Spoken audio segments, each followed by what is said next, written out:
కానీ ఒకటి సార్, ఇప్పుడు అందరూ చెడ్డవాళ్ళ, అన్ని రాజకీయ పార్టీలు కలుషితం అయిపోయాయి, అందరు పాలసీ ఒక కమ్యూనిస్టులు తప్ప. ఇప్పుడు రాజకీయ పార్టీలు పనిచేసే కార్యకర్తలు అందరూ చెడిపారు నేను చెప్పడం లేదు, కానీ రాజకీయ పార్టీ నిర్వహించే వాళ్ళల్లో సమస్య ఉన్నమాట వాస్తవం. లేకపోతే ఒక శబ్ద ఇప్పుడు టీఆర్ఎస్ ఎగ్జాంపుల్ అంత ప్రమాణంగా వచ్చింది, అధికారంలోకి వచ్చినాక ఆ ప్రవర్తన ఏంటి? డిఫెక్ట్.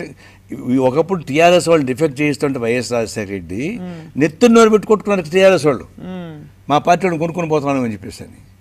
ఇప్పుడు టీఆర్ఎస్ వచ్చిన వరకుని టీడీపీ వాళ్ళని మొత్తం మంది కొనుక్కుంటున్నారు, లోపల పెట్టుకుంటున్నారు.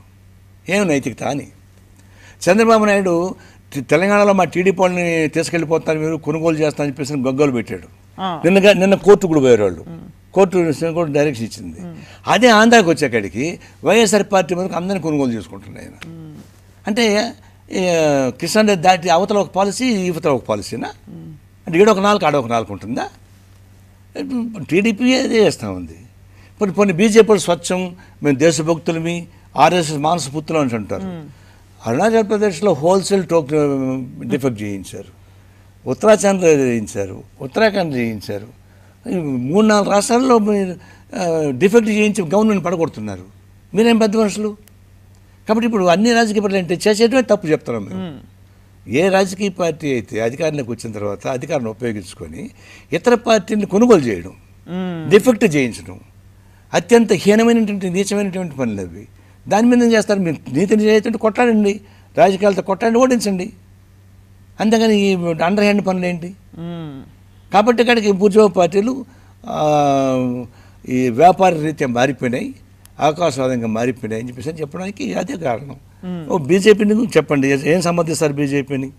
ఆయన కేంద్రంలో అధికారంలోకి వచ్చిన తర్వాత ఎన్ని గవర్నమెంట్లో వాళ్ళు ఇబ్బంది పెట్టారు? టీడీపీ వచ్చిన తర్వాత ఎంతమంది కొనుగోలు చేయించారు? టీఆర్ఎస్కి ఎంతమంది కొనుగోలు చేయించారు? కాంగ్రెస్ పార్టీ అధికారం ఉన్నప్పుడు రాజశేఖర రెడ్డి కానీ వాళ్ళు ఎంతమందిని కొనుగోలు చేయించుకున్నారు? చేయించలేదా? మనం చేయించడం చెప్తాం, తప్పే ఉంది. సో ఇప్పుడు పరిస్థితుల్లో మళ్ళీ కాంగ్రెస్ అసలు ఆంధ్రప్రదేశ్లో వస్తుందంటారా? అంటే ఈ మారుతున్న ఈక్వేషన్స్లో అవి చెప్పలేము. ఇప్పుడు కాంగ్రెస్ పార్టీ జాతీయ స్థాయిలోనే చాలా ఇబ్బందులు పడుతూ ఉంది. వీళ్ళిద్దరు ఎవరు బెటర్ సార్, రాహుల్ గాంధీ, మోదీ గారు? ఏ రైతు పళ్ళు ఒడగొట్టుకుండేకి వాళ్ళు మంచి చెడు అన్నట్టు చెప్పుంటారు. మీరు అంత ఒక కావు చెందిన వాళ్ళే, నేను దాని జరుగుపోవడంలే. ఎవరు సమర్థవంతంగా అబద్ధాలు చెప్పగలరు, ఎవరు సమర్థవంతంగా నిజాలు చెప్పగలరు, అదే తేడా ఇప్పుడు వచ్చింది. అబద్ధాలు చెప్పగలిగిన తేడా సత్తా మోడీకి ఉన్నంతగా రాహుల్కి లేదు. ఇప్పుడు కేసీఆర్ అబద్ధం చెప్పని నమ్ముతారమ్మా, చంద్రబాబు నిజం చెప్పని నమ్మరు. ఏం చేయమంటారు చెప్పు? ఎందుకంటారు? అది అంతే, వాళ్ళలోని చాతుర్యం అది, మోడీలోని చాతుర్యం అది, కేసీఆర్ చాతుర్యం ఇది, చంద్రబాబు చాతుర్యం ఇది. నన్నేం చేయమంటారు దానికి? వాళ్ళ ఒరిజినాలిటీస్ అవి. నారాయణ గారు మాత్రం నిజం చెప్తే నవ్వుతారు, అందరు నవ్వుతారు. నవ్వుతారో నమ్ముతారు నాకేం తెలుసు, నేను చెప్పడం చెప్పేస్తాను, నేను చెప్పాలని చెప్తాను, ఇతర కామెంట్స్ నాకు అక్కర్లేదు. తిరిగితే భరిస్తాను. మన కాల్ చేయాలని చెప్పారు సార్, ఎవరు కాల్? మీరే అన్నారా? అది కూడా నన్ను చూడు ఎట్లుంటుందో. కుట్టినమ్మ కుదిట్లో ఉంటే అరిసినమ్మ గైడ్ అంట. అంటే నేను ఊరికి ఉంటే ఆయనే ఇంటికి వచ్చి దళితుల మీద కాదు మీరు దాడి చేయాల్సింది, నన్ను కాల్చండి అని అన్నాడు. నువ్వు చంపిస్తాంది నువ్వు. గుజరాత్లో దళితుల్ని నిట్టని చంపించింది మీరు, నిరసన చేస్తున్నారు. ఉత్తరప్రదేశ్లో చంపించింది మీరు. ఈ దాడులన్నీ చూస్తుంటే ఒకవైపు మీరు దాడులు చేస్తున్నారు, మీ ఆర్ఎస్ఎస్ నాయకులు, మంత్రులు, బీజేపీ నాయకులు స్టేట్మెంట్స్ ఇస్తున్నారు. మాంసం తినోళ్ళందరూ పాకిస్తాన్కి వెళ్ళిపోండి అంటున్నారు, రామణ్ణి కొలందరూ పాకిస్తాన్కి వెళ్ళిపోండి అంటున్నారు, దళితుల మీద దాడులు చేస్తున్నారు, ఆవు చర్మం తీసేవాళ్ళని చంపుతున్నారు. ఒకవైపు ఆవు మాంసాన్ని నరికి దాన్ని పొట్లాలు కట్టి పార్సల్ చేసేటువంటి కార్పొరేట్ కంపెనీస్ మీరు స్నేహితులా? చనిపోయిన ఆవుని తోలు తీస్తూ ఉంటే దళితులు దేశద్రోహులా? వాళ్ళ మీద దాడి చేస్తారా?